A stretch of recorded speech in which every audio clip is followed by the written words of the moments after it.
maliit. White siya. Diba? Ito naman ibang flower din. Oh, Diyos ko lang daming flower. Tapos itong rose.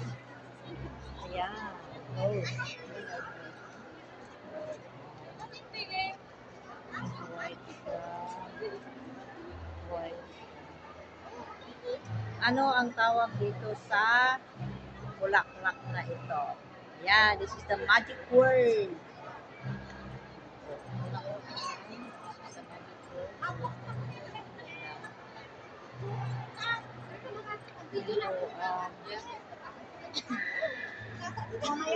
Mamaya kala ni Jen. Yeah.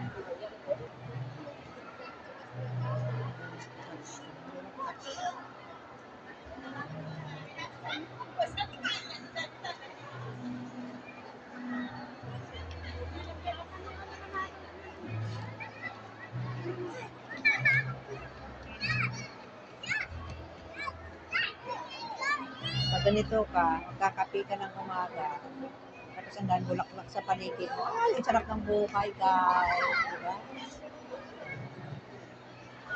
Sarap ng buhay, guys.